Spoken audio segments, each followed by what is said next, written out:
Salut tout le monde, bienvenue dans cette nouvelle vidéo d'Anacalypsie. Aujourd'hui on se trouve pour une petite vidéo autour des X-Men avec l'épisode 5 qui se nomme Mon nom est Gambit, qui est peut-être actuellement le meilleur épisode de la série. Il est très particulier, on entend beaucoup de critiques autour de Disney, tout ça, de leur création. Et il y en a beaucoup de choses qui ne vont pas dans les créations de Disney, surtout quand on est en live action. Mais alors là, on ne peut pas vraiment critiquer ce qui a été fait sur cette série. Alors, j'en suis qu'à la moitié, mais le travail incroyable et surtout ce qui se passe ici. euh, je veux dire, Disney qui nous met une scène de génocide. Alors ça, je m'y attendais pas, mais vraiment pas du tout. Je me doutais bien qu'il allait se passer un truc parce que c'est un classique de l'animation d'action, c'est que bon, il y a toujours, tu commences l'épisode, tout va bien, paf, il y a un élément déclencheur, on bat le méchant et hop, l'épisode est terminé. Des fois, il y a des épisodes un peu plus dark que d'autres, mais globalement, dans l'animation d'action, c'est comme ça, que ce soit les X-Men, que ce soit Batman, que ce soit Justice League, Teen Titans ou... Bon là je prends des exemples de super-héros, mais vous voyez un peu le principe. Euh, et là, c'est vrai que quand on dit Disney qui va travailler sur les X-Men, machin, bon, quand ça va être en live action, ça fera vraiment vraiment très peur parce qu'ils vont respecter leur cahier des charges et tout qui est complètement à chier. Mais en animation, eh ben, faut quand même reconnaître que là, ils font un travail de dingue. Et ce qui s'est passé là, à Genosha, eh ben, je m'y attendais, mais tellement pas, mais tellement pas. Bref. Du coup, l'épisode s'ouvre. Enfin, je sais plus vraiment quand il s'ouvre parce que j'avoue que j'ai surtout les dernières images en tête. Euh, mais en gros, l'épisode il commence avec certains héros qui doivent se rendre à Genosha afin que le pays soit enfin reconnu comme nation mutante, comme nation à part entière sur la planète. Et de l'autre côté, on a d'autres mutants qui, eux, restent au manoir de Charles Xavier, enfin plutôt l'Institut de Charles Xavier, et qui, du coup, sont interrogés par une journaliste afin de montrer au monde que les mutants, en dehors du fait d'avoir des pouvoirs, même si encore une fois, je trouve que c'est con de dire les mutants sont différents parce qu'ils ont des pouvoirs, parce qu'il y a aussi des super-héros qui ont des pouvoirs, ils les ont peut-être pas de la même manière, mais bref, vous voyez ce que je veux dire. Euh, et du coup, l'idée c'est voilà de donner une bonne image des mutants avec notamment le fauve, voilà, qui fait son petit discours. À lui, il y a qui d'autre je me souviens du fauve et de Cyclope, mais je sais plus s'il y a d'autres personnes. Parce que Jean Grey et Wolverine, eux, ils se cachent pour ne pas être interviewés. Mais après, Morph, lui, il se fait pas interviewer. Il reste qui au manoir à part Henry et Scott? Oui, parce que pour le fauve, pour ceux qui ne sauraient pas, il a un nom français, il a un nom anglais. C'est-à-dire que je crois que dans les comics anglophones, ou même tout ce qui est anglophone, je crois qu'on l'appelle Hank McCoy, mais dans tout ce qui est francophone, on a plus tendance à l'appeler Henry McCoy, mais c'est la même personne. Voilà. Euh, du coup, ouais, je me souviens que de Cyclope et le faux. Je j'ai pas le souvenir que d'autres aient participé au truc de journaliste. Et d'ailleurs, Cyclope, il va péter un câble en mettant en avant les différences qu'il y a entre eux, parce que la journaliste, ça fait penser, vous savez, aux gens quand vous leur dites vous ne posez pas de questions là-dessus, et puis qu'ils viennent te poser des questions exactement sur ce qu'il ne faut pas. Voilà. Bon, après là, je pense que la journaliste l'a fait de manière innocente, mais quand elle lui pose des questions sur le bébé et tout ça, alors là, Cyclope il pète un câble, il se casse.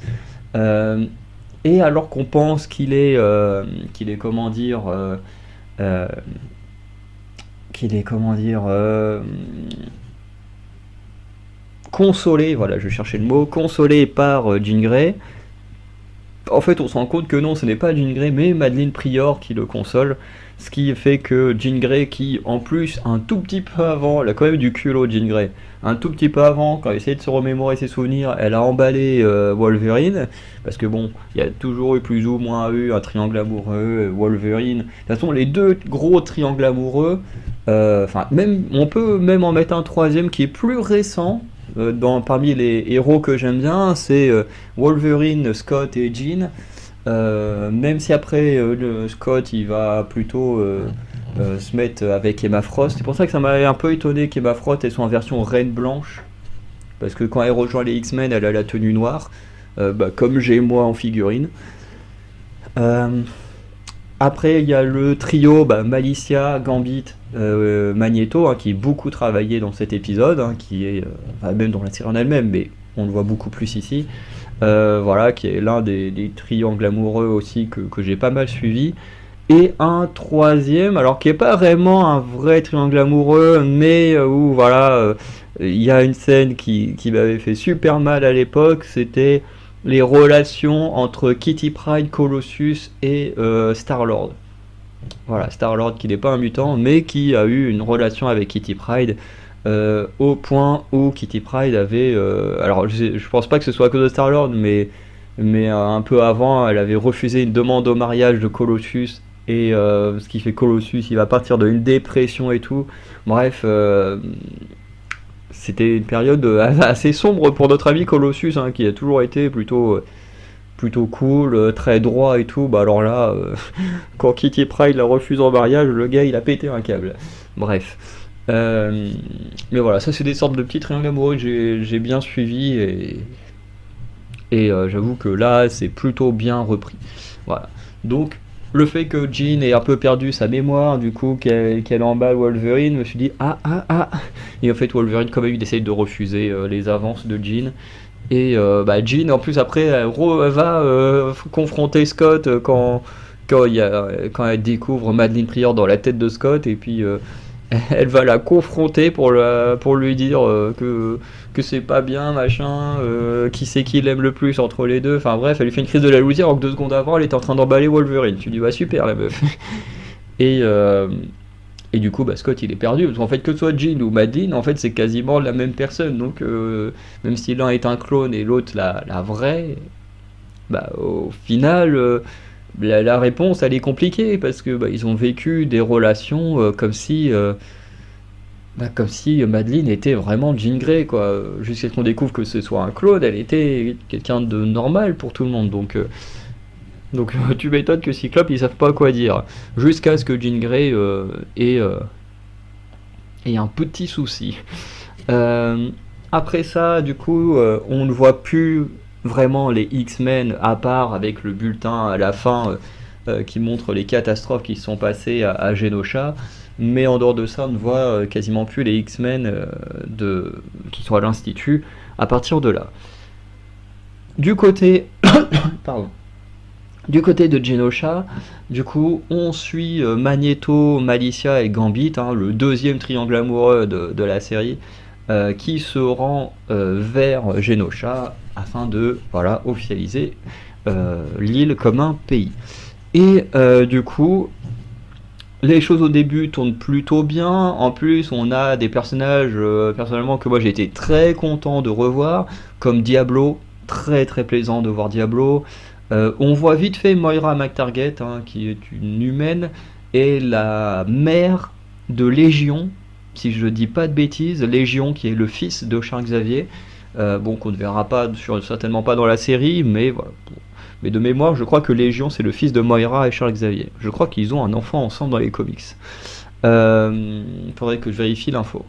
Euh, et on voit aussi Sean Cassidy, alias le Hurleur, qu'on avait vu dans X-Men le commencement. Voilà, qui est un personnage plutôt sympa. J'ai plus trop de souvenirs de lui dans les comics, mais je sais qu'il est de temps en temps, il est présent et tout dans certains que j'ai lus. Donc plutôt plaisant de le voir. On a Sébastien Shaw du côté du club des damnés. Voilà, qui lui a toujours été plus ou moins un méchant côté X-Men. Et on a Emma Frost, pareil, Emma Frost, très très heureux de la voir parce que je kiffe Emma Frost, sinon j'aurais pas une figurine avec Malicia et Cyclope sur mon étagère. Même si là elle est en mode Reine Blanche et que moi je la connais quand même beaucoup plus enfin je connais un peu son run en tant que Reine Blanche, mais je la connais plus après quand elle est en relation avec Cyclope. Voilà. Il y a aussi la génération X qui fait un petit caméo dans la série. À un moment donné, par exemple, on voit une fille avec des sortes de cornes de cerf, on voit une sorte de blob là, tout rose, qui ressemble un peu à une gelée et tout ça. Ben, certains de ces membres là, de ce petit groupe font partie de la X Generation, dont je crois que j'ai quelques comics. Enfin, vous savez, quand ils sortaient les hebdomadaires, t'avais toujours plusieurs histoires de différentes équipes. Et du coup, j'ai un peu eu des histoires de Génération X là-dedans.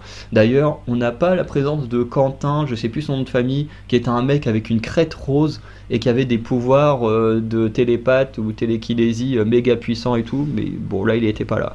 Mais quand même, petit plaisir, voilà, on nous place un petit peu, tu vois, du Roberto da Costa qui représente un peu les New Mutants. On nous place une partie de X Generation.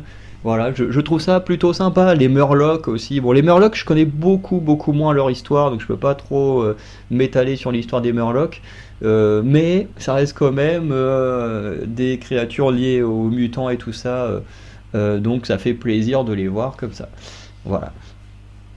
Et du coup, bah, Genosha, au début, tout se passe bien. Voilà, on a cette petite réunion avec le Hurleur, Moira McTaggart, Emma Frost, Sebastian Shaw et Magneto.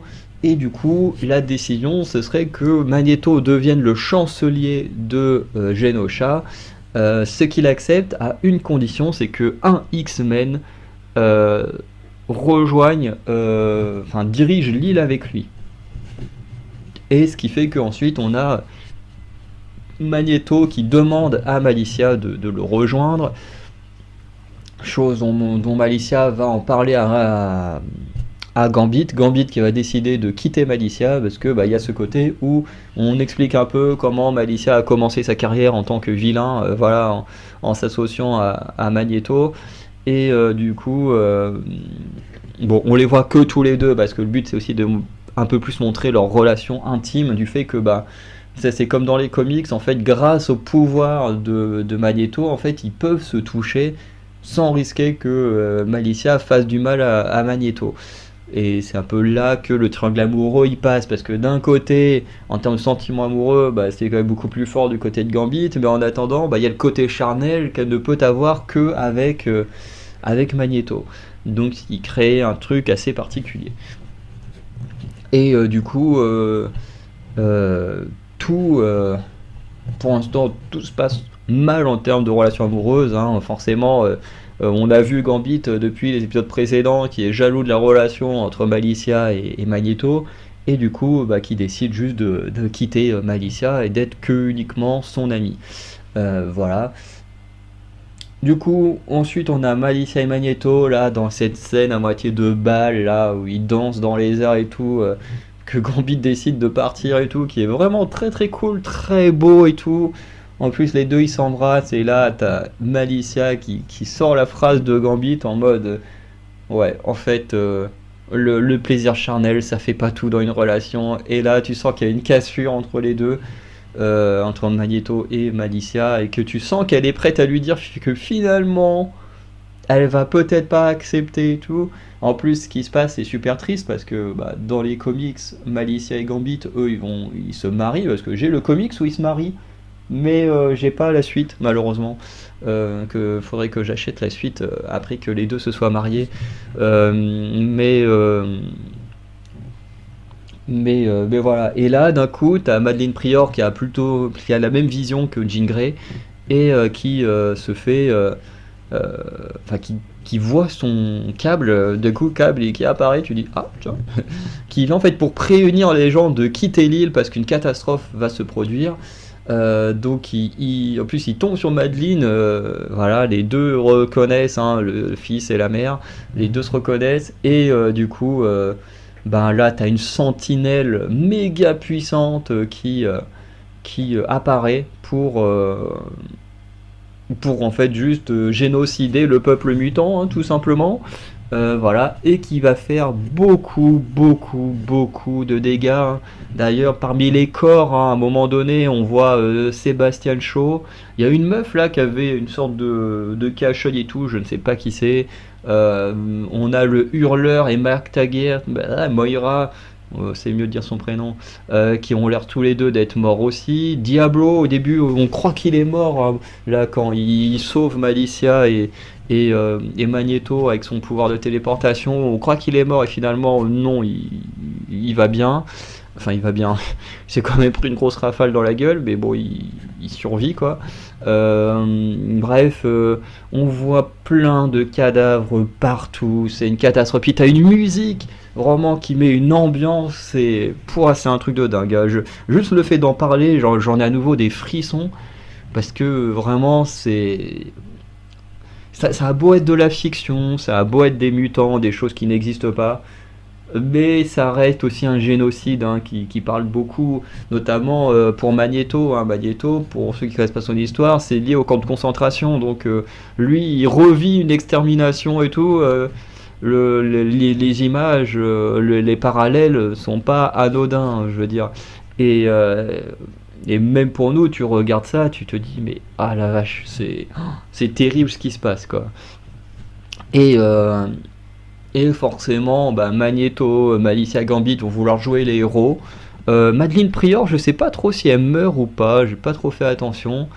Euh, mais Malicia, Magneto et Gambit, du coup, vont tenter de détourner la grosse sentinelle, vont tenter de sauver les Murlocs. Voilà, ce qui n'est pas évident, parce que la sentinelle est méga puissante. Et je vais m'arrêter là. Je vais m'arrêter là. La seule chose que je vais vous dire, c'est que sur le trio, un seul ou une seule, techniquement, survit. Pour vous dire à quel point la sentinelle est puissante. Et du coup, de toute façon, la scène de fin se termine avec l'un des 3 X-Men, ou l'une des 3 X-Men, en train de pleurer sur le cadavre d'un autre. Voilà comment se termine l'épisode. Une horreur, cet épisode. En sachant que sur les 3, il y en a un où enfin, on pense que la personne est morte ou morte, mais comme on voit pas le cadavre, là, celui-là ou celle-là, on peut se dire que finalement, il peut revenir. Parce qu'il y a une règle immuable dans le monde du cinéma, de la fiction même en général, tant qu'on n'a pas vu un cadavre, la personne n'est pas morte. C'est aussi simple que ça. Voilà, donc je vais juste pas citer de nom. Ce que je fais, c'est horrible pour ceux qui n'ont pas vu l'épisode, parce qu'ils se disent que sur le trio, si vous adorez ce trio, il n'y en a qu'un seul qui restera en vie, ou qu'une seule. Mais, en même temps, si je donne des noms, ce serait clairement spoilé. Mais, là, vous doutez bien qu'avec un génocide, bah, n'importe qui peut crever. De toute façon, dans les comics, c'est ce que j'aime bien chez Marvel, ou même chez DC, c'est que n'importe qui peut crever à n'importe quel moment. Voilà, il n'y a pas de chichi, hein. On n'est pas dans le MCU ou dans le DCEU, là, ici, tout le monde peut crever n'importe quand. Et c'est là où cet épisode, il fait très mal, parce qu'on est à peine au milieu de la série, et on a déjà des X-Men qui meurent, je veux dire, quand même des X-Men qui meurent, c'est un truc de fou. Bref, du coup, je vais arrêter la vidéo là. Je vous souhaite une bonne journée, une bonne soirée. Dites-moi ce que vous avez pensé de la vidéo, likez, abonnez-vous et on se dit à très bientôt. Ciao tout le monde.